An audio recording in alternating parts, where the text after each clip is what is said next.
দেখো, এসআইআর প্রক্রিয়ায় একটা বিষয় স্পষ্ট হয়ে গিয়েছে যে এদের মধ্যে যারা নাগরিকত্ব পায়নি তাদের চূড়ান্ত ভোটার তালিকায় নাম থাকবে না। তার কারণ, যার নেই সে দেশে ভোটদানের অধিকার পাবে। আর ঠিক এ নিয়েই মতুয়াদের মধ্যে যখন তীব্র অসন্তোষ তৈরি হচ্ছিল, সেই সময় কেন্দ্রীয় স্বরাষ্ট্র মন্ত্রকের তরফ থেকে সিএ এর নাগরিকত্ব প্রদানের জন্য একেবারে গেজেট নোটিফিকেশন করে একটি এমপাওয়ার্ড কমিটি ঘোষণা করা হয়েছে।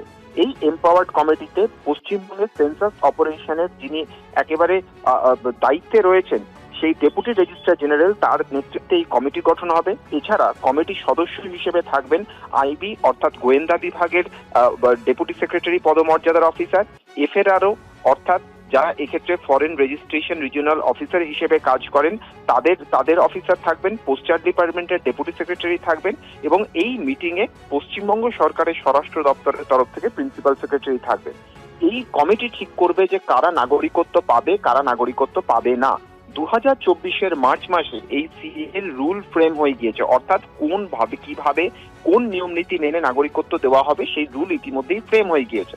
আর তখনই জানানো হয়েছিল যে প্রত্যেকটা রাজ্য ভিত্তিক এই ধরনের কমিটি গঠন হবে, যাদের মূল কাজ হবে আবেদন খতিয়ে দেখে নাগরিকত্ব দেওয়া হবে কি না সেই বিষয়টি সম্পর্কে চূড়ান্ত সিদ্ধান্ত নেওয়া। পশ্চিমবঙ্গের ক্ষেত্রে এই কমিটি ভোটের আগে এবার তড়িঘড়ি ঘোষণা করা হলো। ধন্যবাদ জ্যোতির্ময়।